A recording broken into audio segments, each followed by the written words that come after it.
কথা বলে না, তারা পারিবারিকভাবে পর্দা মানে, কিন্তু জনগণ মানতে চায় না। হাজার হাজার লক্ষ লক্ষ যুবক ইউরোপ আমেরিকা থেকে পড়ে এসেছে, লক্ষ লক্ষ যুবক যুবতী ইউরোপ আমেরিকা থেকে পড়ে সৌদি আরবে ঢুকছে। তারা পরিবর্তন চায়, তারা কনসার্ট চায়। শুধু বাংলাদেশের মহিলারা হিন্দি সিরিয়ালের ভক্ত, এ কথা ভুল। সৌদি আরবের মহিলারাও হিন্দি সিরিয়াল, এমন কোনো হিন্দি সিরিয়াল নাই যে হিন্দি সিরিয়ালের আরবি ডাবিং করা হয়নি, এমন কোনো হিন্দি মুভি নাই যে হিন্দি মুভির আরবি ডাবিং করা হয়নি। সৌদি আরবের মহিলারা ওই হিন্দি সিরিয়াল, হিন্দি মুভিগুলোর ভক্ত, ফুটবল খেলার ভক্ত, তারাও এগুলো দেখে এবং শুনে। জনগণ মানতে চায় না, এই জন্য সরকার টিকতে পারে না। তার মানে হচ্ছে জোরপূর্বক ক্ষমতা দিয়ে ইসলাম কায়েম রাখা যায় না, বরং মানুষকে দাওয়াত দিয়ে মানুষের অন্তর পরিবর্তন করে ইসলাম ঠিক রাখতে হবে। এই জন্য মুসা আলাইহিস সালাম কোনোদিন ফেরাউনকে বলেননি যে আপনার ক্ষমতাটা আমাকে দিয়ে দিন।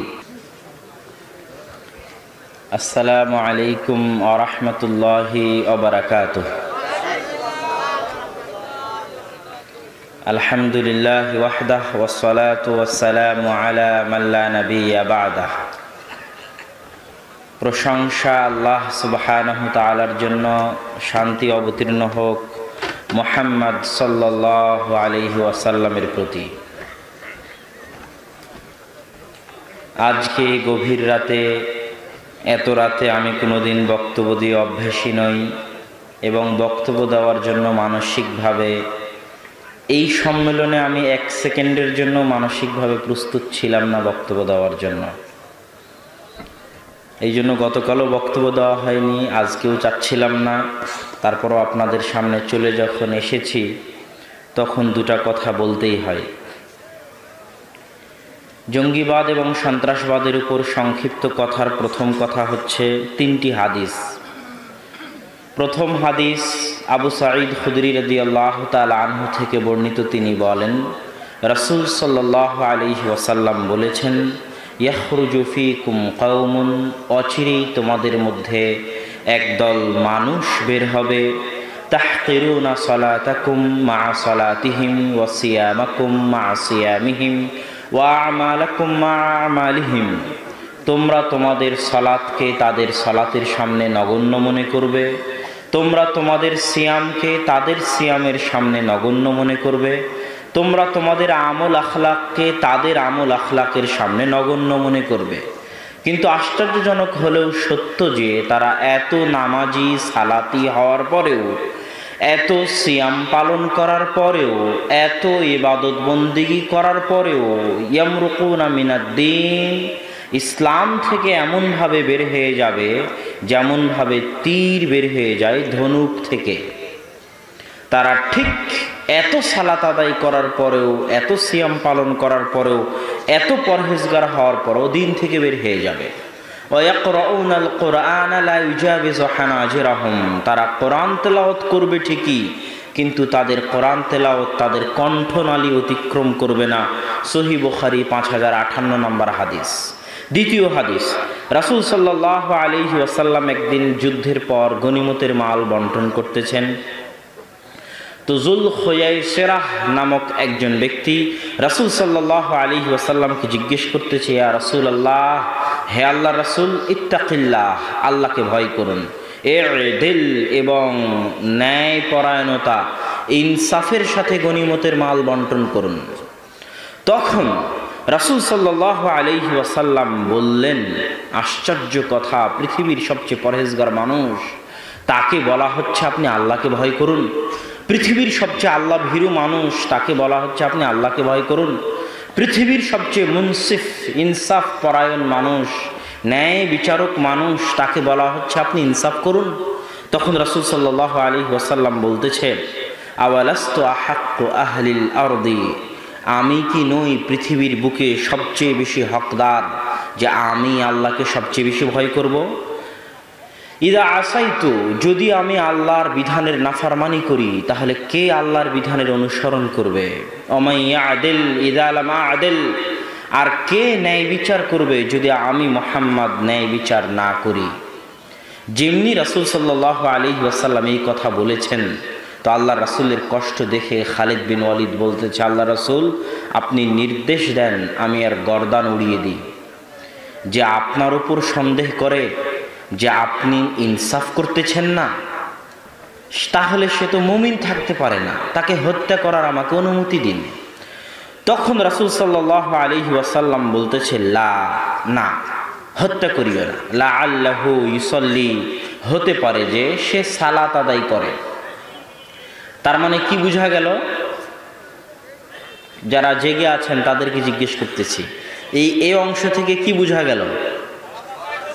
সালাত আদায় করলে হত্যা করা যাবে না। মাশাআল্লাহ, বারাকাল্লাহু ফিকুম। তখন এবার খালিদ বিন ওয়ালিদ উত্তরে বলতেছে, যেটা আমরা সবাই বলি, কাম্মিন মুসাল্লিন, আল্লাহ রাসূল আপনি জানেন না কত এমন সালাত আদায়কারী আছে যাদের অন্তরে একটা বাইরে আর একটা, ইয়াকুলু বিলিসানিহি মা লাইসা ফি কলবিহি। আল্লাহ রাসূল আপনি জানেন না আপনার পিছনে সালাত আদায়কারী এরকম বহু মুনাফিক আছে যাদের মুখ এক অন্তর আর এক।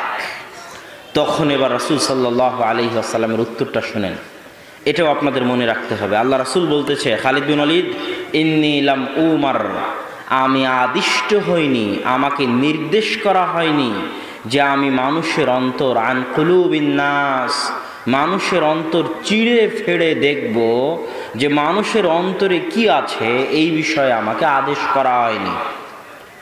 এই অংশ থেকে যেটা বোঝা যায় সেটা হচ্ছে, পৃথিবীতে দুনিয়ার হুকুম আহকাম চলবে বাহ্যিক বিষয়ের উপর। কিসের উপর?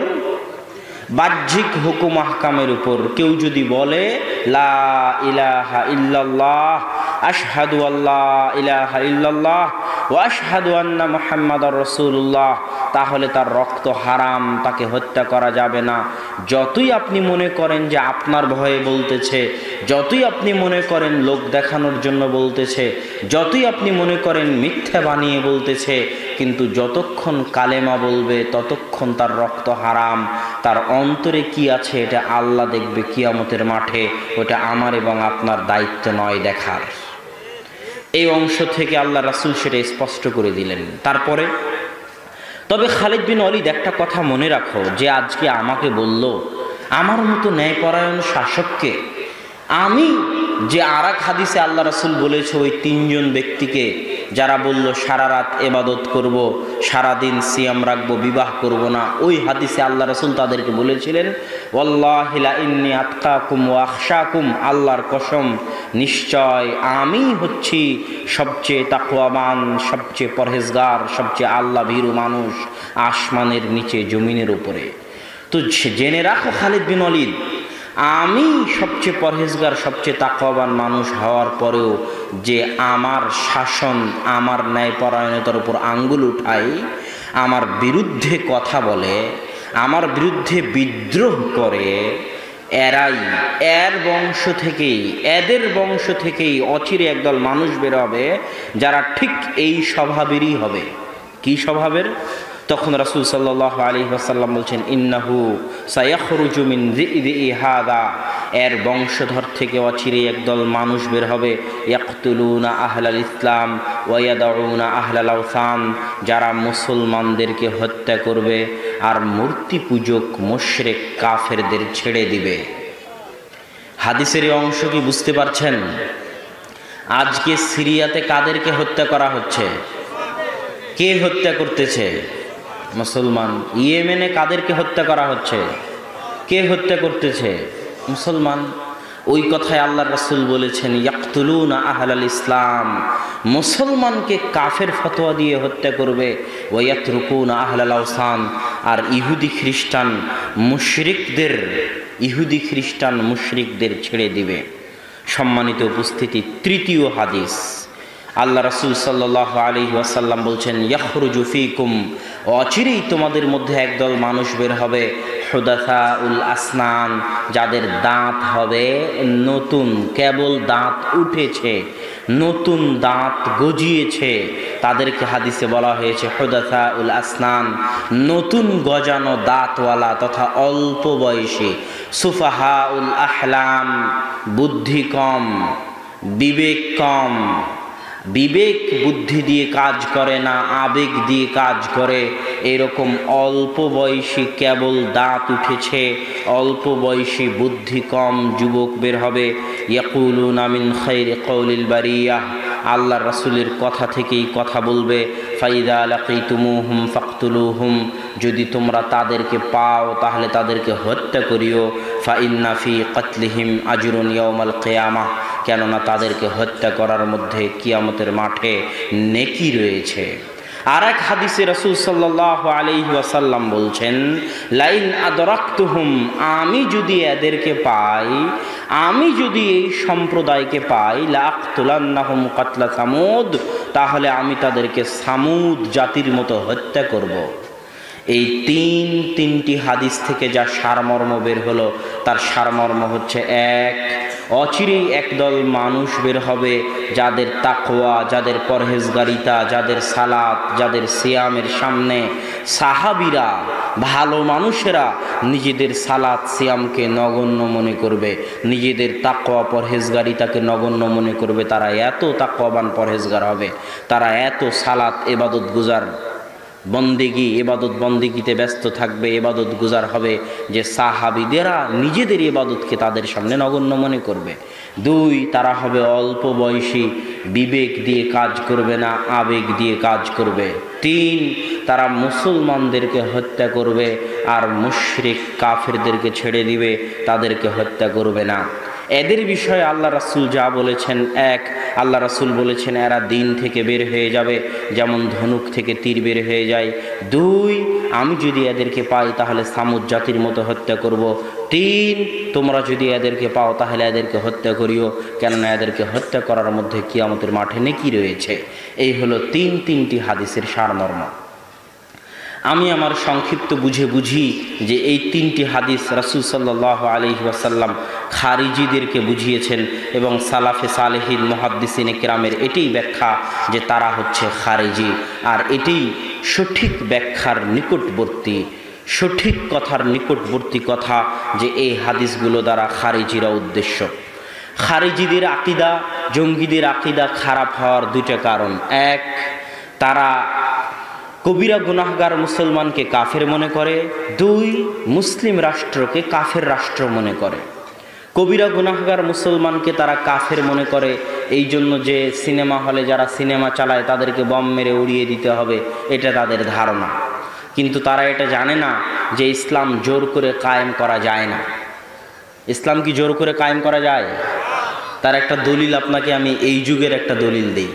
আপনারা জানেন সৌদি আরবে এখন সিনেমা হল, মহিলাদের গাড়ির ড্রাইভিং, ওপেনলি গানের কনসার্ট, ভারত থেকে নায়ক নায়িকা নিয়ে গিয়ে রিয়াদে গানের কনসার্ট, তারপরে হোলির অনুষ্ঠান, এগুলো এখন সৌদি আরবের অহরহ বিষয়। এটা জানেন না? অথচ আপনারা খেয়াল করলে দেখবেন যে সৌদি আরবের যারা বাদশাহ বা বাদশাহের যারা ছেলে, মোহাম্মদ বিন সালমান বা মালিক সালমান, তাদের ক্ষেত্রে খেয়াল করলে দেখবেন যে আপনারা তাদের মালিক সালমানের স্ত্রীর ছবি আপনারা কোনো দিন দেখতে পাবেন না, কোনো ভিডিওতে, কোনো কিছুতে। বা তার ছেলের স্ত্রীর ছবি, মোহাম্মদ বিন সালমানের স্ত্রীর ছবি, কোথাও সে মোহাম্মদ বিন সালমানের সাথে যাচ্ছে, এরকম কোনো ছবি খুব কম পাবেন। কথা বলে না, তারা পারিবারিকভাবে পর্দা মানে, কিন্তু জনগণ মানতে চায় না। হাজার হাজার লক্ষ লক্ষ যুবক ইউরোপ আমেরিকা থেকে পড়ে এসেছে, লক্ষ লক্ষ যুবক যুবতী ইউরোপ আমেরিকা থেকে পড়ে সৌদি আরবে ঢুকছে। তারা পরিবর্তন চায়, তারা কনসার্ট চায়। শুধু বাংলাদেশের মহিলারা হিন্দি সিরিয়ালের ভক্ত, এ কথা ভুল। সৌদি আরবের মহিলারাও হিন্দি সিরিয়াল, এমন কোনো হিন্দি সিরিয়াল নাই যে হিন্দি সিরিয়ালের আরবি ডাবিং করা হয়নি, এমন কোনো হিন্দি মুভি নাই যে হিন্দি মুভির আরবি ডাবিং করা হয়নি। সৌদি আরবের মহিলারা ওই হিন্দি সিরিয়াল, হিন্দি মুভিগুলোর ভক্ত, ফুটবল খেলার ভক্ত, তারাও এগুলো দেখে এবং শুনে। জনগণ মানতে চায় না, এই জন্য সরকার টিকতে পারে না। তার মানে হচ্ছে জোরপূর্বক ক্ষমতা দিয়ে ইসলাম কায়েম রাখা যায় না, বরং মানুষকে দাওয়াত দিয়ে মানুষের অন্তর পরিবর্তন করে ইসলাম ঠিক রাখতে হবে। এই জন্য মুসা আলাইহিস সালাম কোনোদিন ফেরাউনকে বলেননি যে আপনার ক্ষমতাটা আমাকে দিয়ে দিন, আর এই জন্য ফেরাউন মুসার বিরুদ্ধে লেগে গেলেন, তা নয়। মুসা আলাইহিস সালাম ফেরাউনকে এটাই বলেছেন, আপনি থাকেন ক্ষমতায় কিন্তু ইবাদত করেন আল্লাহর। ইব্রাহিম আলাইহিস সালাম কোনোদিন নমরুদকে বলেননি যে আপনি আপনার ক্ষমতাটা আমাকে দিয়ে দিন। ইব্রাহিম আলাইহিস সালাম এটাই বলেছেন, থাকেন ক্ষমতায় কিন্তু মূর্তি পূজা করিয়েন না, সেজদা আল্লাহর করেন। কেননা ইসলাম কোনো সময় রাষ্ট্র ক্ষমতা চায় না, ইসলাম চায় সংশোধন। তিনি রাষ্ট্রনেতা হন, প্রধানমন্ত্রী হন, আর সাধারণ মানুষ হন, সকলের সংশোধন। এটাই হচ্ছে ইসলামের নিয়ম। আর এই জিনিসটাতেই যারা খারিজি তারাও ভুল করেছে, এবং খারিজিদের সাথে আরও একদল মানুষ তারাও ভুল করেছে। তারা মনে করেছে এরা অস্ত্র দিয়ে ক্ষমতা দখল করতে চায়, অতএব আমরা অস্ত্র নয়, আমরা ভোট দিয়ে ক্ষমতা দখল করব। আছে না নাই? ভোট দিয়ে ক্ষমতা দখল করতে। অথচ তারা জানে না যে 5 বছর পর পর যদি ক্ষমতা চেঞ্জ হয়, এই গণতন্ত্রের মাধ্যমে আমেরিকা, ইসরায়েল তাদের সুযোগ রাখে যে এবার 5 বছর গেল তো এবার বাংলাদেশে কাকে ক্ষমতায় আনা যায়, এটা তখন আমেরিকা ভাবে। 5 বছর পর একটা চান্স পায় কাকে ক্ষমতায় আনা যায় এবং তার মাধ্যমে কি আদায় করা যায়। বারবার বিপক্ষ পার্টিকে কার্ড দেয় যে আপনাকে যদি ক্ষমতায় আনি তাহলে এটা এটা দিতে হবে। কথা কি বুঝতে পারছেন? তাহলে 5 বছর পর পর ক্ষমতা পরিবর্তনের একটা চান্স কে পায়? গুরুরা পায়। এর জন্যই গণতন্ত্র রাখা। ইসলাম কোনো সময় মানুষকে বলে না, ইসলামে এই থিওরি নাই যে কেউ সরকার ক্ষমতায় গেলে তার ক্ষমতা চেঞ্জ করতে হবে, এই থিওরি নাই। ইসলামের থিওরি হচ্ছে যে ক্ষমতায় গেছে ওকে বলো আপনি ক্ষমতায় থাকেন, কিন্তু দেশ চালান ভালোভাবে আল্লাহর নিয়ম অনুযায়ী, আল্লাহর বিধান অনুযায়ী। এটা হলো ইসলামের নিয়ম। এই জন্য দাওয়াতি কাজ করতেন। আহমদ বিন হাম্বল জেলখানায় থেকেছেন, তৎকালীন শাসক কোরআনকে আল্লাহর বাণী মানতে অস্বীকার করেছে, আর কোরআনকে যে আল্লাহর বাণী মানবে না সে কাফের হয়ে যাবে। তারপরেও আহমদ বিন হাম্বল কোনোদিন বলেননি চলো বিদ্রোহ করি। হাজার হাজার লাখ লাখ ছাত্র আহমদ বিন হাম্বলের, কত ছাত্র নেবেন? ইমাম আবু দাউদ ওই জামাই পড়তেন যেই রকম জামা আহমদ বিন হাম্বল পড়তেন। ইমাম আবু দাউদ ওইভাবে হাঁটতেন যেভাবে আহমদ বিন হাম্বল হাঁটতেন। কেননা ইমাম আবু দাউদ বিশ্বাস করতেন যে আহমদ বিন হাম্বলের চাইতে হাদিস বিষয়ে জ্ঞানী পৃথিবীতে কেউ নাই। আর আহমদ বিন হাম্বল যদি হাদিস বিষয়ে সবচেয়ে জ্ঞানী হয় তাহলে আল্লাহর রাসূল বিষয়ে সবচেয়ে জ্ঞানী আহমদ বিন হাম্বল। অতএব আল্লাহর রাসূল কীভাবে চলতেন এই বিষয়ে সবচেয়ে জ্ঞানী আহমদ বিন হাম্বল, আল্লাহ রাসূল কীভাবে খেতেন এই বিষয়ে সবচেয়ে জ্ঞানী আহমদ বিন হাম্বল। তাই আহমদ বিন হাম্বল যখন এভাবে চলে, এভাবে খায়, এভাবে হাঁটে, তা আমি আবু দাউদ আর কী করবো? আমিও আহমদ বিন হাম্বলের মতো চলি, খাই, হাঁটি। এটা হলো ইমাম আহমদ বিন হাম্বলের একজন ছাত্র ইমাম আবু দাউদ। আহমদ বিন হাম্বলের একজন ছাত্র ইমাম বুখারী। এরকম শত শত হাজারো ছাত্র আছে। আহমদ বিন হাম্বল চাইলে বিদ্রোহের ডাক দিলে একদিনই রাজপথে বেরিয়ে আসতো, এরকম হাজারো লাখো ছাত্র আহমদ বিন হাম্বলের ছিল। 10 লক্ষ হাদিসের হাফেজ, কিন্তু তিনি ডাক দেননি। শেখুল ইসলাম ইবনে তাইমিয়া 8 বার জেল খেটেছেন, জেলখানাতেই মারা গেছেন, কিন্তু কোনোদিন বলেননি যে সরকারের বিরুদ্ধে বিদ্রোহ করতে হবে, সরকারের বিরুদ্ধে বিদ্রোহের ডাক দিতে হবে। তিনি চাইলে পারতেন। তিনি যোদ্ধা মানুষ। ইবনে তাইমিয়া রাহিমাহুল্লাহ শুধু লেখক মানুষ নন, শুধু জ্ঞানী পণ্ডিত মানুষ নন। একাধারে যদি কারো ভিতরে জ্ঞান, লেখনী, হাদিসের জ্ঞান, কোরআন এবং হাদিসের জ্ঞান, লেখনীর জ্ঞান এবং জিহাদে শরীক হওয়ার ফজিলত জমা হয়ে থাকে, তাহলে তাদের একজন হচ্ছেন শেখুল ইসলাম ইবনে তাইমিয়া, তাদের একজন হচ্ছেন আব্দুল্লাহ বিন মুবারক রাহিমাহুল্লাহ। তারা যেমন জিহাদে অংশগ্রহণ করতেন সেরকম তারা লেখনী এবং বিভিন্ন জগতে তাদের পদচারণা ছিল। শেখুল ইসলাম ইবনে তাইমিয়া রাহিমাহুল্লাহ হালাকু খা, চেঙ্গিস খা এদের বিরুদ্ধে যুদ্ধে অবতীর্ণ হয়েছেন। যেই সরকার তাদেরকে জেলখানায় বন্দি করে রেখেছে ওই সরকারের সাথেই, তবুও তাদের বিরুদ্ধে বিদ্রোহের ডাক দেননি। মাওলানা আহমদ সারহিন্দি, যাকে বলা হয় মুজাদ্দেদে আলফে সানি নামে, যিনি এই দেশে পরিচিত, তিনি বাদশাহ আকবরের সময়ের আলেম। বাদশাহ আকবর যখন দিনে ইলাহি নিয়ে আসলো, দিনে ইলাহি মানে হিন্দু আর ইসলাম দুটাকে মিলিয়ে একটা ধর্ম, সেটা হলো দিনে ইলাহি। এটা হচ্ছে বাদশাহ আকবরের দিন। তখন মুজাদ্দেদে আলফে সানি এটার কঠিন বিরোধিতা করলেন। বাদশাহ আকবর তাকে জেলখানায় ঢুকিয়ে দিলেন। কিন্তু মুজাদ্দেদে আলফে সানি কোনোদিন বলেননি চলো বাদশাহ আকবরের বিরুদ্ধে বিদ্রোহ করি। তিনি চেষ্টা করে গেছেন মরা পর্যন্ত বাদশাহ আকবরকে সংশোধন করার, বিদ্রোহ করে ক্ষমতা থেকে সরানোর নয়। কেন? এত বড় বড় আলেম ওলামা এই কাজে কেন হাত দিলেন না? এই কাজে হাত না দেওয়ার সবচেয়ে বড় কারণ হচ্ছে এই কাজে হাত দিলে নিরাপত্তা চলে যায়। নিরাপত্তা বুঝেন? নিরাপত্তা হচ্ছে আসমানের নিচে জমিনের উপর যতগুলো নেয়ামত আছে তার মধ্যে সবচেয়ে বড় নেয়ামত হচ্ছে নিরাপত্তা। আজকে সিরিয়ার মুসলমানদেরকে জিজ্ঞেস করবেন নিরাপত্তার নেয়ামত কাকে বলে। সৌদির মসজিদে যখন সিরিয়ার মুসলিম মায়েরা ভিক্ষা করে তখন তাদেরকে জিজ্ঞেস করবেন নিরাপত্তার নেয়ামত কাকে বলে। ইয়েমেনের মা এবং বোনেরা যখন সৌদির মসজিদে ভিক্ষা করে, কাবাঘর মদিনার আশেপাশে যখন ভিক্ষা করে, তখন তাদেরকে জিজ্ঞেস করবেন নিরাপত্তার নেয়ামত কাকে বলে। একদিন তো সিরিয়ায়, ইয়েমেনে নিরাপত্তা তো অন্তত ছিল। আজ আপনার এতগুলো মানুষ এখানে আসছেন, বাড়িতে আপনার বউ ছেলে মেয়ে আছে, তারা তো নিরাপদে আছে নাকি? না তাদেরকে কেউ জবাই করে দিচ্ছে, তাদেরকে কেউ হত্যা করতেছে, না নিরাপত্তা আছে? এই যে নিরাপত্তার নিয়ামত, এই নিয়ামতটুকু বুঝার জ্ঞান খারিজিদের নাই। এই জন্য ইসলামের নিয়ম হচ্ছে কেউ যদি ক্ষমতায় যায় তো দুইটা শর্ত ছাড়া তাকে তুমি ক্ষমতা থেকে সরাতে পারবে না। এক, যতক্ষণ না প্রকাশ্য কাফের হয়ে গেছে। যদি দেখা যায় প্রকাশ্য কাফের হয়ে গেছে, তাহলে তখনই তাকে ক্ষমতা থেকে সরাতে পারবা, যখন ক্ষমতা থেকে সরিয়ে পুনরায় দেশে নিরাপত্তা কায়েম করার মতো ক্ষমতা তোমার হাতে আছে। কথা মনে হয় বুঝাতে পারিনি, বুঝতে পারতেছেন? তখন দ্বিতীয় শর্ত হচ্ছে তখন যখন তোমার হাতে এমন ক্ষমতা আছে যে তুমি চলমান সরকারকে সরিয়ে পাল্টায় ক্ষমতায় গিয়ে পুনরায় আগের মতো নিরাপত্তা বজায় রাখতে পারবা, বিস্তার করতে পারবা, তখনই বিদ্রোহ করতে পারবা। এটা হলো দ্বিতীয় শর্ত। যদি রাষ্ট্রনেতা পূর্ণ কাফের হয়ে গেছে কিন্তু এই ক্ষমতা তোমার নাই যে তুমি তাকে ক্ষমতা থেকে সরিয়ে পুনরায় ক্ষমতা দখল করে সারা দেশে আগের মতো নিরাপত্তা কায়েম করতে পারবা, এই ক্ষমতা যদি না থাকে তাহলে তোমার জন্য বিদ্রোহ করা হারাম হবে। আর তোমার বিদ্রোহ করার কারণে যত মুসলিম মা এবং বোনের রক্ত প্রবাহিত হবে তার জন্য তুমি জিম্মেদার হবা। যেমন আজকে সিরিয়ার মাটিতে বাশার আল আসাদকে সরিয়ে তার জায়গায় ক্ষমতা দখল করার ক্ষমতা ছিল না, আবেগের জোরে বিদ্রোহ করা হয়েছে। আজ সিরিয়ার মাটি মুসলমানদের হাতে আর এক মুসলমানের রক্তে রঞ্জিত, বিশাল ফিতনা। আল্লাহু আকবার। সম্মানিত উপস্থিতি, এই জন্য আরও একটা জিনিস মনে রাখবেন যে আজকে আমাদের দেশের প্রধানমন্ত্রী মহিলা প্রধানমন্ত্রী হওয়া কিন্তু ইসলামে কোনো সময় জায়েজ নয়। ইসলামে কোনো সময় নারী ইমাম হতে পারে না পুরুষের। ইসলামে কোনো সময় নারী দেশের রাষ্ট্রপ্রধান হতে পারে না, এটা ইসলামের নিয়ম। কিন্তু যদি হয়ে যায় তখন কি করবেন? জোরপূর্বক হয়ে গেছে বা ভোটের মাধ্যমে চলে এসেছে, ক্ষমতা দখল করে নিয়েছে, হয়ে গেছে, তখন কি করবেন?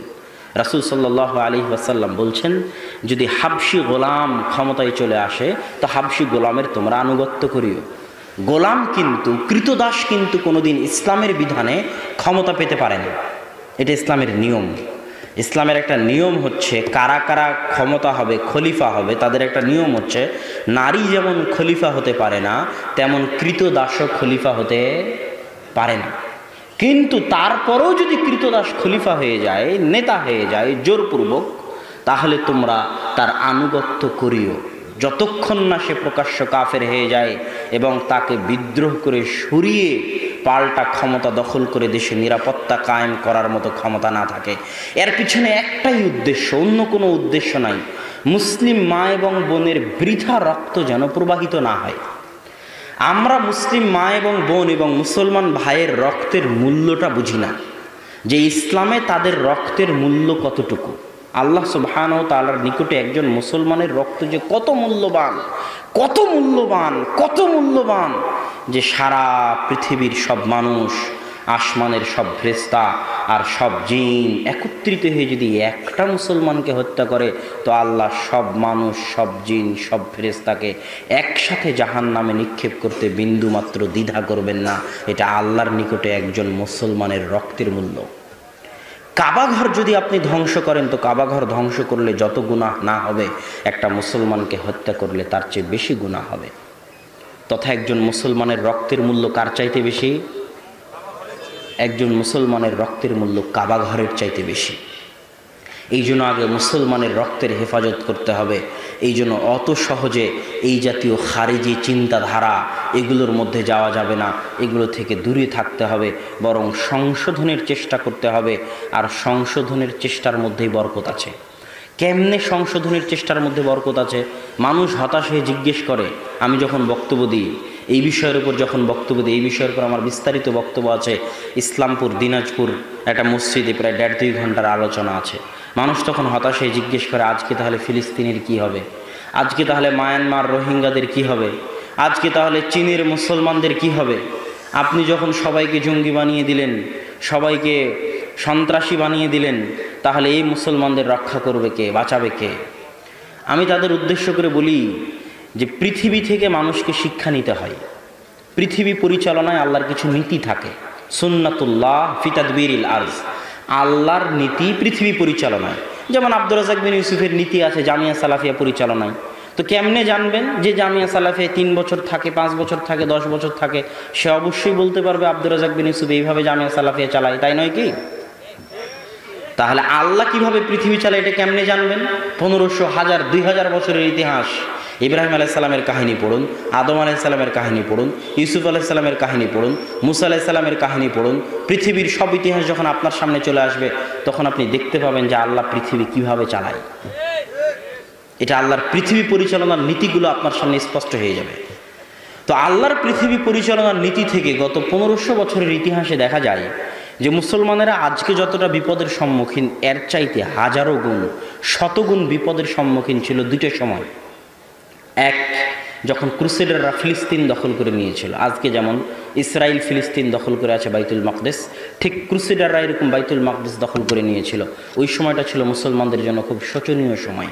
2, যখন হালাকু খাঁ চেঙ্গিস খাঁ মুসলমানদের মাথা কেটে মিনার তৈরি করতো বাগদাদের মতো উন্নত শহরকে একদিনে বিরান মরুভূমি বানিয়ে দিয়েছিল। ওই আব্বাসী খেলাফতের রাজধানী ছিল বাগদাদ। অত উন্নত শহর তৎকালীন যুগে ইউরোপ কোনোদিন কল্পনাও করতে পারে না, আজকের বিশ্ব কল্পনা করতে পারে না। এত উন্নত শহর ছিল বাগদাদ। সেই বাগদাদকে একদিনে বিরান মরুভূমি বানিয়ে দিয়েছে হালাকু খাঁ চেঙ্গিস খাঁ, আর মুসলমানদের মাথা কেটে মিনার তৈরি করেছে। সেই হৃদয় বিদারক ইতিহাসগুলো পড়ে দেখুন। হালাকু খাঁ চেঙ্গিস খানদের ঝড় উঠেছিল তাতার, মঙ্গোলিয়া, চীনের পাশে। এখান থেকে এই ঝড়কে থামানোর মতো পৃথিবীর কেউ ছিল না। মনে হচ্ছিল একদম দুনিয়া থেকে ইসলামকে মিটিয়ে তারপরে হালাকু খাঁ চেঙ্গিস খাঁ থামবে। তো এত বিপদে মুসলমানরা আগে কোনো দিন পড়েনি, এখন তো এগুলো কোনো বিপদই নয়। তো ওই সময় মুসলমানদের কে উদ্ধার করেছে ইতিহাস পড়েন, তাহলে বুঝবেন যে আল্লাহ পৃথিবী কিভাবে চালায়। ওই সময় কোনো টুটাফাটা 10টা যুবক এক জায়গায় হয়ে বললো অমুক আমাদের আমির, লিল্লাহে তাকবীর, চলো বম মারি, তাদের মাধ্যমে আল্লাহ মুসলমানদের উদ্ধার করলো, এটা আপনি ইতিহাসে পাবেন না। আপনি ইতিহাস ঘাটলে দেখবেন বৈধ শাসক সালাহুদ্দিন আইয়ুবী ছিলেন মিশরের বৈধ শাসক। তিনি কোনো 10টা 15টা গ্রুপের নেতা নয়, বৈধ শাসক। সালাহুদ্দিন আইয়ুবীর মতো বৈধ শাসক দিয়ে আল্লাহ বাইতুল মাকদেসকে মুক্ত করেছে। ঠিক জাহির বেরবেস খান ছিলেন বৈধ শাসক, যিনি সর্বপ্রথম যার হাতে হালাকু খাঁ চেঙ্গিস খানদের তাতারি বাহিনীর পরাজয় হয় সর্বপ্রথম যার হাতে, তিনি হচ্ছেন জাহির বেরবেস খান। তিনি ছিলেন বৈধ শাসক। তো আল্লাহ সুবহানাহু ওয়া তাআলা মুসলমানদের নাজাত দেন বিপদে পড়লে বৈধ শাসক দিয়ে। তার আরেকটা দলিল হচ্ছে যখনই যারা বিপদে পড়ে তখন আল্লাহ তাদেরকে দোয়া শিখিয়ে দিয়েছে যে তোমরা দোয়া করবা যে আল্লাহ আপনি আমাদের সুলতানান নাসিরা, সাহায্যকারী শাসক দেন। এটা আল্লাহ দোয়া করতে বলেছে। কি দোয়া? সাহায্যকারী সুলতান শাসক দেন। এটা নয় যে সাহায্যকারী 10টা গ্রুপ দেন, যারা 10টা গ্রুপ এক জায়গায় জঙ্গি হামলা করে আমাদের নাজাত দিবে। আল্লাহ এটা শিখায়নি। আল্লাহ দোয়া করতে বলেছে সাহায্যকারী সুলতান, সাহায্যকারী শাসক দেন। মুসলমানদের সেই দোয়া করতে হবে এবং মুসলমানেরা নাজাত পাবে। অতীত ইতিহাস ঘাটলে পৃথিবী পরিচালনায় আল্লাহর নীতি দেখলে বোঝা যায় মুসলমানেরা আবারও যদি এই কঠিন পরিস্থিতি থেকে মুক্তি পায় তাহলে এরকম বৈধ ন্যায়পরায়ণ শাসকের হাত দিয়ে মুক্তি পাবে ইনশাআল্লাহ। আর যারা আমাদেরকে এই জাতীয় বক্তব্য দিলে দালাল বলে তাদেরকে আমি বলেছি এবং এখনও বলি, যেই দিন বৈধ শাসক জেহাদের ডাক দিবে সেই দিন আহলে হাদিসের বাচ্চারাই জেহাদের কাতারে সবার আগে থাকবে ইনশাআল্লাহ।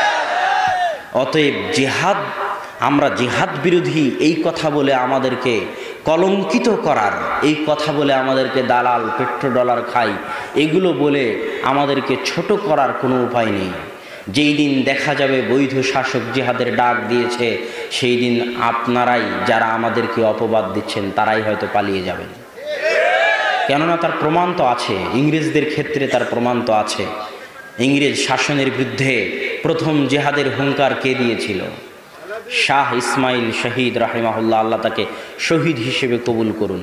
তার বই আছে রাফুল এদাইনের উপর, তার বই আছে তাদকিরুল ইখওয়ান যেখানে তিনি তাকলিদের বিরুদ্ধে লিখেছেন, তার বই আছে তাকবিয়াতুল ইমান যেখানে তিনি শিরক বেদাতের বিরুদ্ধে লিখেছেন।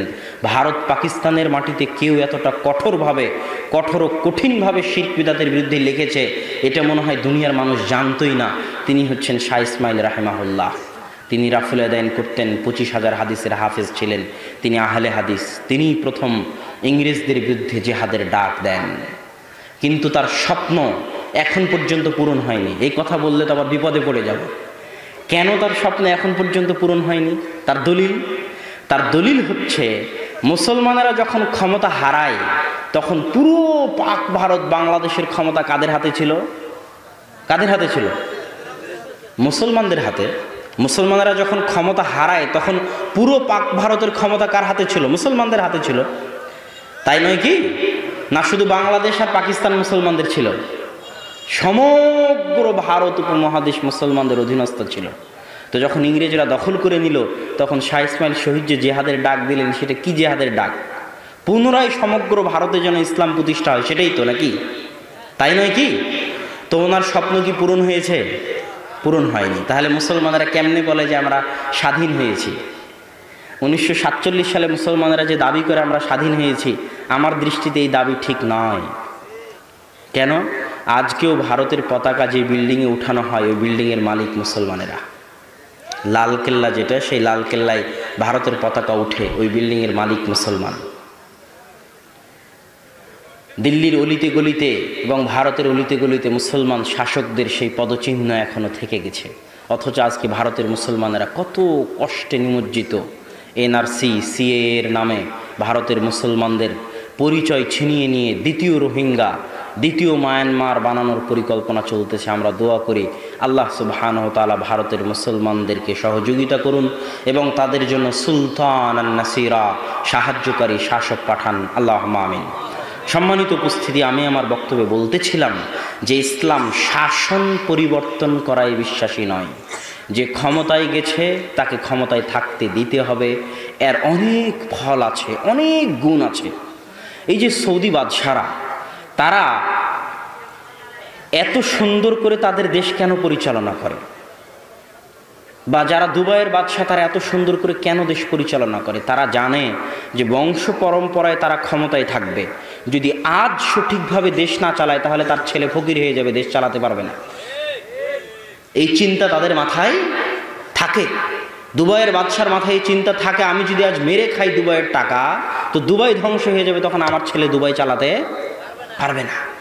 এই যে একটা নিরাপত্তা, যখন আপনি নিরাপত্তা দিয়ে দিলেন, আপনি ক্ষমতায় থাকেন, তখন সে মনোযোগ দিয়ে দেশ পরিচালনা করবে।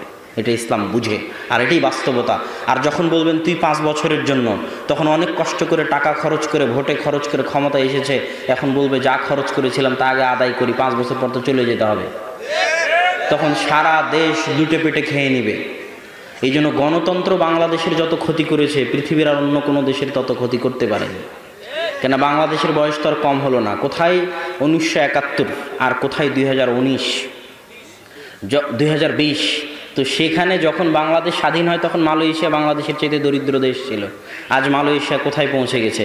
আর বাংলাদেশ এখনও মনে করতেছে যে বাংলাদেশের উন্নতি হচ্ছে গার্মেন্টসগুলো, বাংলাদেশের উন্নতি হচ্ছে পদ্মা সেতু, রাস্তাঘাট। এই জিনিসটা বাংলাদেশের মানুষ কেন বুঝে না আমি বুঝি না। অবকাঠামোগত উন্নয়ন কোনোদিন উন্নয়ন নয়। এই বাইতুল হাম জামে মসজিদ, বিশাল বাইতুল হাম জামে মসজিদ তৈরি করলাম, বিশাল জামিয়া সালাফের বিল্ডিং তৈরি করলাম, কিন্তু যে ছাত্র পড়ে সেও পচা, যে শিক্ষক পড়ায় সেও পচা। তো বিল্ডিংয়ের দাম আছে? কোনো দাম নেই।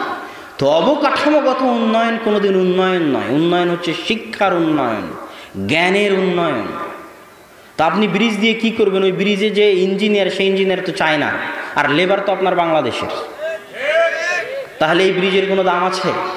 যেই দিন আপনার ইঞ্জিনিয়ার দিয়ে আপনি পদ্মা ব্রিজ বানাতে পারবেন, সেই দিন বুঝবো যে হ্যাঁ আপনি উন্নত হয়েছেন। ঠিক তেমনি আজকের যে গার্মেন্টসগুলো, গবেষণা পড়ে দেখেন, বাংলাদেশের মানুষ কম শ্রমে বেশি কাজ করে দেয়, এই জন্য গার্মেন্টসগুলো চলে। যখন অন্য দেশের মানুষ কম শ্রমে এত বেশি কাজ করে দিবে, তখন বাংলাদেশের গার্মেন্টসগুলো বন্ধ হয়ে যাবে। এটাই পৃথিবীর নিয়ম, হতে হবে। না হলে যারা পারমাণবিক বম বানাতে পারে তারা একটা প্যান্ট শার্ট বানাতে পারবে না? তাদেরকে প্যান্ট শার্ট কিনতে হবে বাংলাদেশের কাছ থেকে, এটা কোনো কথা হলো? তার মানে কোশ্চিনকালেও এটা উন্নতির আলামত নয়। উন্নতি হচ্ছে শিক্ষায়, আর শিক্ষার জায়গাতেই তো বাংলাদেশ সবচেয়ে পিছিয়ে। যে বিশ্ববিদ্যালয়গুলো থেকে মানুষ শিক্ষা গ্রহণ করবে, ওই বিশ্ববিদ্যালয়গুলোতে তো সব সন্ত্রাসী, ডাকাত আর চোরেরা পড়ে। আর সন্ত্রাসী, ডাকাত আর চোরেরা পড়ায়, নিয়মিত কোনোদিন ক্লাসে আসে না। বিশ্ববিদ্যালয়ের টিচার আসা নাকি লাগে না, আশ্চর্য। অথচ সৌদি আরবে একজন শিক্ষক, বিশ্ববিদ্যালয়, মদিনা বিশ্ববিদ্যালয়ের শিক্ষক, হাই পর্যায়ের টিচার, হাজার হাজার রিয়াল বেতন, তারপরও 1 মিনিট ক্লাসে আসলে দেরিতে আসলে আল্লাহকে ভয় করে যে আমার এই টাকাটা কি হালাল হবে, এটার কি আমি জবাব দিতে পারবো। মদিনা ইসলামী বিশ্ববিদ্যালয়ের শিক্ষক আর বাংলাদেশের বিশ্ববিদ্যালয়ের শিক্ষক মানে ক্লাসে আসা লাগে না, তাহলে এই টাকার হিসাব কিয়ামতের মাঠে কি দিবে? টাকা তো আমার আপনার না তার বাপের? ঢাকা বিশ্ববিদ্যালয়, রাজশাহী বিশ্ববিদ্যালয় চলে কাদের টাকায়? আমার আপনার টাকায়। তাহলে এই যে এই বিশ্ববিদ্যালয়গুলোতে যেখান থেকে মানুষ সঠিক হওয়ার কথা, সেই জায়গাগুলো আজ ধ্বংসের দ্বার প্রান্তে দাঁড়িয়ে আছে। তো সম্মানিত উপস্থিতি, আমরা জঙ্গিদের আলোচনা করছিলাম যে জঙ্গিরা 2টা জায়গায় পা পিছলে গেছে। 1, তারা কাফের রাষ্ট্রকে, মুসলিম রাষ্ট্রকে কাফের রাষ্ট্র মনে করে। 2, তারা কবিরা গুনাহগার মুসলমানকে কাফের মনে করে, অথচ কবিরা গুনাহগার মুসলমান কাফের নয়। দলিল, আল্লাহ সুবহানাহু ওয়া তাআলা কবিরা গুনাহগার মুসলমানকে মুমিন বলে ডেকেছেন কোরআনে। আল্লাহ বলছেন, ইয়া আইয়ুহাল্লাযীনা আমানু তুবু ইলাল্লাহ, হে ইমানদারগণ তোমরা তওবা করো। তো তওবা কে করে? সাগিরা গুনাহ যে করে সে তওবা করে? সাগিরা গুনাহ ওযু করলে ক্ষমা হয়ে যায়, 1 সালাত থেকে আরেক সালাতের মাঝে ক্ষমা হয়ে যায়, 1 জুমা থেকে আরেক জুমার মাঝে ক্ষমা হয়ে যায়, 1 রমজান থেকে আরেক রমজানের মাঝে ক্ষমা হয়ে যায়। কিন্তু কাবিরা গুনাহ করলে তওবা করা লাগে। আর আল্লাহ কাবিরা গুনাহগার মুসলিমকে বলতেছে, ইয়া আইয়ুহাল্লাযীনা আমানু, হে ইমানদারগণ, মানে কবিরা গুনাহ করার পরও সে এখনো কি আছে? মুমিন আছে। কথা মনে হয় বুঝাতে পারিনি। শত শত দলিল পেশ করতে পারবো যে কাবিরা গুনাহ করার পরও মানুষ মুমিন থাকে। ওই যে 99 জনকে হত্যা করলো বানি ইসরায়েলের ব্যক্তি, তারপরে 100 জনকে হত্যা করলো, তাকে আল্লাহ জান্নাতে দেয়নি? যদি সে কবিরা গুনাহ করলে যদি কাফের হয়ে যেত তাহলে কি সে জান্নাতে যেতে পারত? অসম্ভব। কবিরা গুনাহ করলে মানুষ ফাসেক হয়, পাপিষ্ঠ হয়, পাপাচারী হয়, তাকে তওবা করতে হয়, কিন্তু সে কাফের হয় না। কেননা কবিরা গুনাহ করলে যদি কাফের হয়ে যায় তাহলে তওবা করবে কি থেকে? তওবা করার তো কোনো রাস্তাই নেই। শাফাত থাকবে কার জন্য? আল্লাহ রাসূল কিয়ামতের মাঠে কার জন্য শাফাত করবে? যদি কবিরা গুনাহ করলে মানুষ কাফের হয়ে যায় তো কিয়ামতের মাঠে আল্লাহ রাসূল শাফাত করার জন্য কাউকে পাবে না। কিয়ামতের মাঠে শাফাত করার জন্য, আল্লাহর অঞ্জলিতে উঠার জন্য কোনো মানুষ থাকবে না যদি কাবিরা গুনাহ করলে মানুষ কাফের হয়ে যেত। এরকম হাজারো শত দলিল পেশ করা যাবে যে কাবিরা গুনাহ করলে মানুষ কাফের হয় না। আর যে দলিলগুলো আমরা পেশ করি, এই দলিলগুলো সব ইমাম বুখারী দিয়ে গেছেন। সহিহ বুখারীর কিতাবুল ঈমান খুলেন, প্রথম অধ্যায়গুলোই হচ্ছে কিতাবুল ঈমান। প্রথম থেকে নিয়ে শেষ পর্যন্ত ইমাম বুখারী দলিল দিতে থেকেছেন যে ঈমান কুফর, এর মধ্যে পার্থক্য আছে। কুফরুন দুনা কুফরিন, যে কোরআন এবং হাদিসে কুফুর শব্দ ব্যবহার হলেই কাফের। কোরআন হাদিসে ব্যবহার হয়েছে একজন মুসলমানকে গালি দেওয়া ফাসিকি, আর একজন মুসলমানকে হত্যা করা কুফুরি। তার মানে যে মুসলমানকে হত্যা করবে সে কাফের হয়ে যাবে? কথা বলেন। এটারই উত্তর ইমাম বুখারী সহিহ বুখারীতে দিয়েছে যে কুফরের স্তর আছে। কুফরের স্তর আছে। একটা কুফর, যেই কুফর করলে সে পূর্ণাঙ্গ কাফের হয়ে যাবে, আর একটা কুফর যে গুনাহগার হবে, ফাসেক হবে। এগুলো সব দলিল ইমাম বুখারী রাহিমাহুল্লাহ দিয়ে রেখেছে তার গ্রন্থের মধ্যে। তো সম্মানিত উপস্থিতি, আমরা বলছিলাম তারা কবিরা গুনাহগার মুসলমানকে কাফের মনে করে। এটা হলো তাদের প্রথম বিভ্রান্তি এবং এটা ভুল কথা, এটা চলবে না। বরং কবিরা গুনাহগার মুসলমানেরা ফাসেক, তারা তওবা করে ইসলামে ফিরে আসতে পারে। শাফাতের হকদার তারাই, আল্লাহর অঞ্জলিতে ওঠার হকদার তারাই। তারা যদি তওবা করে, আল্লাহর নিকটে দোয়া করে, তাহলে আল্লাহ সুবহানাহু ওয়া তাআলা তাদেরকে ক্ষমা করে দিবেন। তারা হচ্ছে ফাসেক মুমিন। এখানে আরেকটা বিষয় আপনাকে বলে রাখি, সেটা হচ্ছে কাফের মুসলিম রাষ্ট্রকে কাফের রাষ্ট্র মনে করে। তো রাষ্ট্র কতক্ষণ মুসলিম থাকে? কিভাবে রাষ্ট্র মুসলিম হয়? যে রাষ্ট্রের অধিকাংশ জনগণ মুসলমান, যে রাষ্ট্রে ইসলামী সংস্কৃতির প্রভাব থাকে, যে রাষ্ট্রে ইসলামী হুকুম আহকাম বিধিবিধান মানতে কোনো বাধা নাই, যে রাষ্ট্রের রাষ্ট্রনেতা মুসলমান, নাম কাওয়াস্তে হলেও প্রকাশ্য কাফের নয়, এইরকম যে গুণাবলী যে রাষ্ট্রের মধ্যে পাওয়া যাবে, সেই রাষ্ট্রকে কাফের রাষ্ট্র বলা যাবে না, বরং মুসলিম রাষ্ট্র বলতে হবে। তবে পূর্ণাঙ্গ মুসলিম নয়, ফাসেক মুসলিম রাষ্ট্র। যেমন বাংলাদেশ, পাকিস্তান, এগুলো কি মুসলিম রাষ্ট্র? ফাসেক মুসলিম রাষ্ট্র। এগুলোকে সংশোধন করার চেষ্টা করতে হবে। এগুলোর বিরুদ্ধে বিদ্রোহ করে মুসলমানদের রক্ত, মাল, সম্পদ ধ্বংস করার চেষ্টা করা যাবে না। এখানে আরও একটা কথা আপনাকে বলে রাখি, যে কাফের হলেই যে তাকে হত্যা করতে হবে তা কিন্তু নয়। কাফের হলেই কি হত্যা করতে হবে নাকি? হ্যাঁ, এই সম্পর্কে ইসলামের বিধান আছে। কয়েক শ্রেণীর কাফের যাদেরকে আপনি হত্যা করতে পারবেন না, আল্লাহ রাসূল বলেছে তাদেরকে যদি আপনি হত্যা করেন তাহলে আপনি জান্নাতের গন্ধও পাবেন না। এক, যেই কাফের রাষ্ট্রের সাথে মুসলিম রাষ্ট্রের চুক্তি আছে, চুক্তি, যে ইসলামী খেলাফতের সাথে কোনো কাফের রাষ্ট্রের চুক্তি আছে, ওই চুক্তিবদ্ধ কাফের রাষ্ট্রের কোনো কাফেরকে কোনো মুসলমান হত্যা করতে পারবে না। দুই, যেই কাফের রাষ্ট্র থেকে কোনো ব্যক্তি মুসলমান রাষ্ট্রে এসেছে নিরাপত্তা নিয়ে, রাষ্ট্র বলেছে আমি তাকে নিরাপত্তা দিলাম। যেমন যখন আল্লাহ রসুল মক্কা বিজয় করলো তখন আল্লাহ রসুল বলল, আল্লাহ রসুল কি বলল আপনাদের মনে আছে? আল্লাহ রসুল বলল সুফিয়ানের বাড়িতে, তাদের বাড়িতে, উমুক উমুকের বাড়িতে, সব নাম ধরে ধরে আল্লাহ রসুল বললেন তাদের বাড়িতে যারা আশ্রয় নিবে তারা নিরাপদ, তারা নিরাপদ, তারা নিরাপদ। মানে রাষ্ট্র তাদেরকে কি দিয়ে দিল? নিরাপত্তা দিল। এখন আল্লাহর রাসূলের অধীনস্থ কোনো ব্যক্তি তাদের গায়ে হাত উঠাতে পারবে না। ঠিক যখন কোনো কাফের কোনো মুসলিম রাষ্ট্রে ঢুকবে, মুসলিম রাষ্ট্র তাকে ভিসা দিয়েছে। ভিসা দেওয়া মানে কি দেওয়া? নিরাপত্তা দেওয়া। তো যে ভিসা নিয়ে এসেছে তাকে আপনি হত্যা করতে পারবেন না, কেননা মুসলিম রাষ্ট্র তাকে নিরাপত্তা দিয়েছে। তাকে নিরাপত্তা দেওয়া আপনার জিম্মেদারি। আপনার সরকার তাকে নিরাপত্তা দেওয়ার ওয়াদা করেছে, তাকে নিরাপত্তা দেওয়া আপনার জিম্মেদারি। যদি আপনি তাকে হত্যা করেন আপনি জান্নাতের গন্ধ পাবেন না, আল্লাহ রাসূলের হাদিস। তিন, যে কাফের মুসলিম রাষ্ট্রে বসবাস করে জিজিয়া দিয়ে, কর দিয়ে যে কাফের মুসলিম রাষ্ট্রে বসবাস করে তার রক্ত হারাম, তাকে আপনি হত্যা করতে পারবেন না। শুধু তাই নয়, এমনকি যুদ্ধরত অবস্থায় যে দেশের সাথে যুদ্ধ চলতেছে তাকে বলা হয় দারুল হারব আর দারুল ইসলাম। দারুল ইসলাম আর দারুল হারবে যুদ্ধ চলতেছে। তো যে দেশের সাথে যুদ্ধ চলতেছে ইসলামিক খেলাফতের, ওই দেশেরও নারী, শিশু, বয়োবৃদ্ধ যারা যুদ্ধের মাঠে আসেনি তারা কাফের হওয়ার পরও আপনি তাদেরকে হত্যা করতে পারবেন না। এটা ইসলামের নিয়ম। তো সম্মানিত উপস্থিতি, ইসলাম মানে, ইসলামের চেহারাকে আজ জঙ্গিরা বিকৃত করে ফেলেছে। যেখানে সেখানে আমেরিকা সহ বিভিন্ন দেশে বোমা হামলা করে মনে করতেছে যে না, এটা ইসলামে জায়েজ। জি না, ইসলামে শুধু রাষ্ট্রের অধীনে জিহাদ জায়েজ। রাষ্ট্র ক্ষমতা ছাড়া কিছু কিছু ইবাদত আছে যেগুলো ইসলামে চলে না। যেমন হজ রাষ্ট্র ক্ষমতা ছাড়া চলে না। মক্কায় কোন তারিখে, কয় তারিখে হজ হবে, আপনি বাংলাদেশ থেকে গিয়ে যদি বলেন আমি আমার তারিখে হজ করব, আর ওই আফ্রিকা থেকে এসে যদি বলে আমি আমার তারিখে হজ করব, হবে না। সৌদি বাদশাহ, সৌদি খলিফা, সৌদির যারা শাসক, তারা যেই দিন ঘোষণা দিবে যে এই তারিখে হজ হবে, আপনি যেখানকারই হন না কেন, আপনার দেশ যেখানেই হোক না কেন, আপনি যে মতই মানেন না কেন, যে ধর্মই মানেন না কেন, যে ফতোয়াতেই বিশ্বাস করেন না কেন, শাসক যেই দিন হজের ঘোষণা দিয়েছে সেই দিনে হজ হতে হবে। এটা ইসলামের নিয়ম।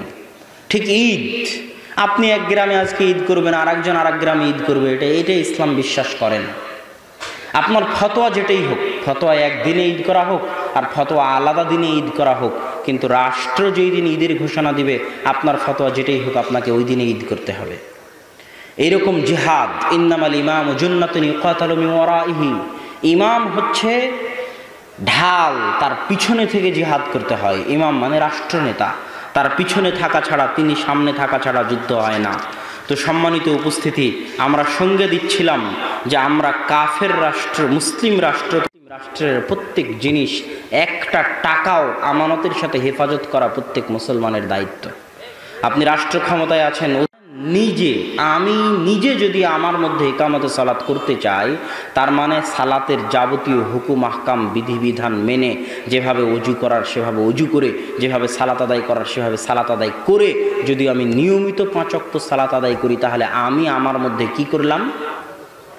জোরে কথা বলেন, কি করলাম? ইকামতে সালাত করলাম। এটা হচ্ছে ঠিক ইকামতে দিন। তার মানে ইকামতে দিন মানে আরেকজনকে পিটিয়ে দিন মানাতে হবে তা না। ইকামতে দিন মানে আমার নিজের মধ্যে জন্ম থেকে মৃত্যু পর্যন্ত, পায়ের পাতা থেকে মাথার চাঁদি পর্যন্ত আমি ইসলামের যাবতীয় বিধিবিধান মানতেছি কিনা, যদি মানি তাহলে আমি আমার মধ্যে ইকামতে দিন করলাম। যদি আমার পরিবারকে মানাতে পারি তাহলে আমার পরিবারের মধ্যে ইকামতে দিন করলাম। এটা হচ্ছে ইকামতে দিন। নিজে মানার নাম হচ্ছে ইকামতে দিন, আর একজনকে জোর করে মানানোর নাম ইকামতে দিন নয়। সম্মানিত উপস্থিতি, সুতরাং ইকামতে দিনের আমাদেরকে ভুল ব্যাখ্যা বোঝানো হয়েছে। এখানে আরও একটা কথা আমি আপনাদেরকে বলে রাখি, সেটা হচ্ছে যে ইসলামের আরও একটা নিয়ম, আপনি বিচারপতি ছাড়া, বিচার ব্যবস্থা ছাড়া কাউকে হত্যা করতে পারবেন না। আর বিচার ব্যবস্থা যদি কাউকে হত্যা করেও তাহলে সে কাফের, এটাও নয়। যেমন ইসলামের নিয়ম হচ্ছে কেউ যদি বিবাহিত অবস্থায় জেনা করে তাকে হত্যা করতে হবে। তো যে বিবাহিত অবস্থায় জেনা করেছে সে কি কাফের হয়ে গেছে? হ্যাঁ, তাকে তো হত্যা করতে বলা হচ্ছে। একদল মানুষ মনে করে যে বিধানে হত্যার হুকুম আছে মানে কাফের হয়ে গেছে। জি না, ওই হত্যাটা তার জন্য কাফারা, সে জান্নাতেও চলে যেতে পারে।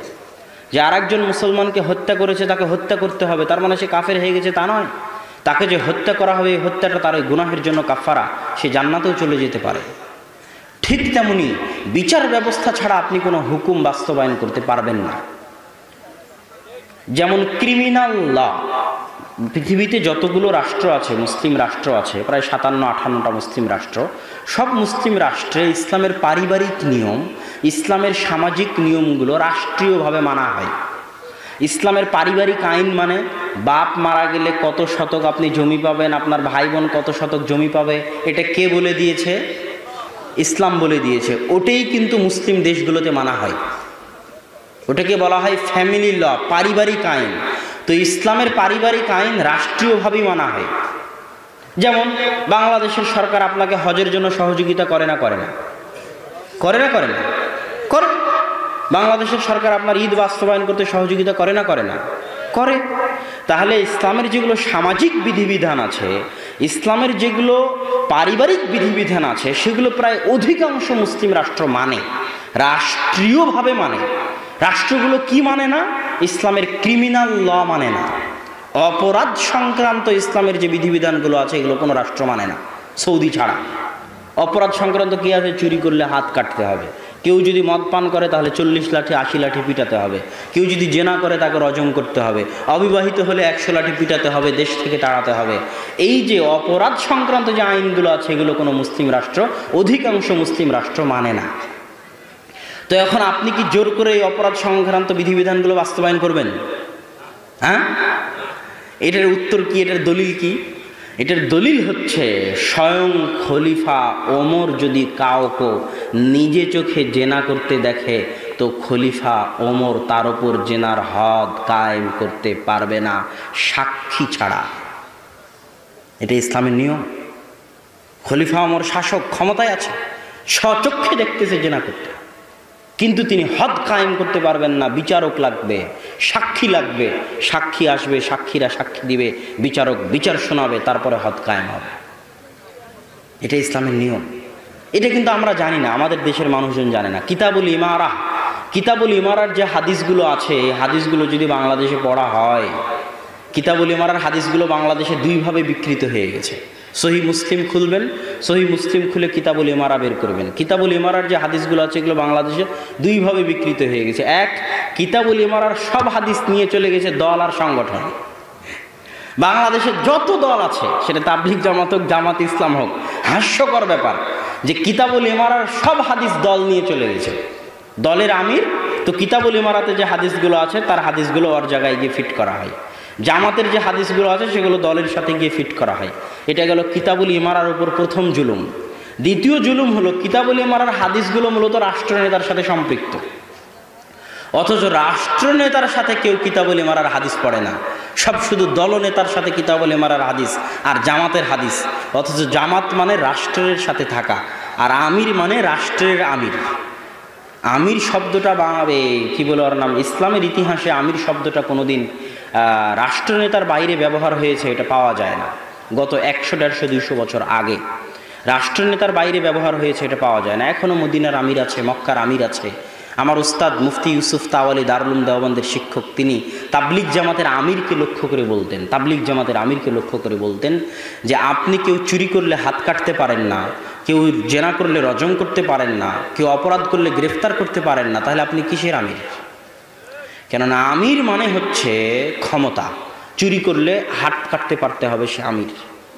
আর যদি না পারে তাহলে সে শায়েখ হতে পারে, মুফতি হতে পারে, আলেম হতে পারে, অনুসরণীয় ব্যক্তিত্ব হতে পারে, কিন্তু আমির হতে পারবে না। এটা ইসলামের পরিভাষাগত ব্যাপার।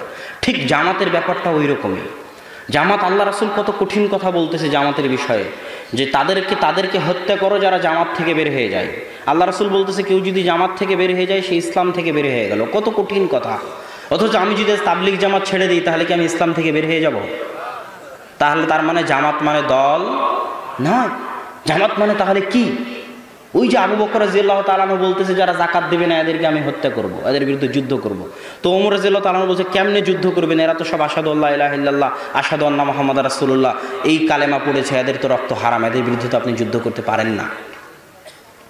এটা কে বলতেছে? ওমর রাদিয়াল্লাহু তাআলা বলতেছে। তোমরা যেন তাদের কথা শুনলেনই না আবু বকর রাদিয়াল্লাহু তাআলা।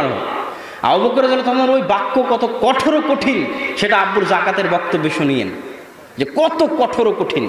যে লাউ মানাউনি কালান ইউদ্দুনাহু ইলা রাসূলিল্লাহ, ওমর শুনে রাখো, যারা আল্লাহর রাসূলের যুগে যাকাত দিতে আসতো, যাকাত দিতে এসে গরু ছাগল উটের সাথে গরু ছাগল উটের দড়িও দিয়ে যেত।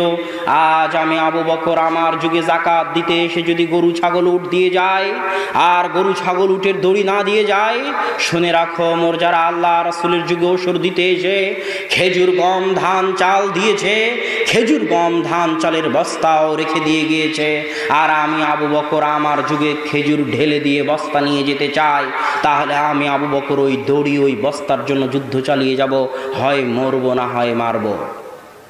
তাহলে এরা তো সব মুসলমান, তো মুসলমানদেরকে আবু বকর রাদিয়াল্লাহু তাআলা কেন মারতে চাইলেন? দলিল, এরা জামাত থেকে বের হয়ে গেছে। কথা কি বুঝলেন? সারাদিন যতই আনন্দ দিবেন, যত দান করবেন, এটা ঐচ্ছিক। ইসলামের বাৎসরিক সম্মেলন আছে, যেমন তাবলিগ জামাতের আছে টঙ্গীতে, সেটা হচ্ছে হজ, যেতে বাধ্য যদি ক্ষমতা থাকে। ইসলামের প্রশিক্ষণ কর্মশালা আছে অন্যান্য সংগঠনের মতো, সেটা সিয়াম, 1 মাসের প্রশিক্ষণ কর্মশালা। ঠিক ইসলামের শাখা অফিস আছে, যেমন অন্য সংগঠনের আছে। মসজিদ হচ্ছে ইসলামের শাখা অফিস। যারা ইসলাম নামক সংগঠনের সদস্য থাকতে চায়, দিনে 5 বার তাদেরকে মসজিদে হাজিরা দিতে হবে। হাজিরা না দিলে ইসলামের জামাত থেকে, মুসলমানদের জামাত থেকে সে বের হয়ে যাবে। এর নাম হচ্ছে জামাত, আর এর নাম হচ্ছে কিতাবুল ইমারা। কিতাবুল ইমারার হাদিসগুলো পড়েন, সব রাষ্ট্রনেতার সাথে সম্পৃক্ত।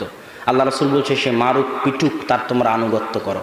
তো সম্মানিত উপস্থিতি, এখানে আরও একটা কথা বলি, যেটা বলছিলাম যে বিচার ব্যবস্থা ছাড়া আপনি কোনো বিধান বাস্তবায়ন করতে পারবেন না। স্বয়ং ওমর রাদিয়াল্লাহু তাআলা পারবেন না, এটা তো আমাদের দেশের মানুষরা জানে না। আরও একটা কথা বলি, জোরপূর্বক রাষ্ট্র ক্ষমতা দখল করতে হবে কি না? জোরপূর্বক জি না। কেন?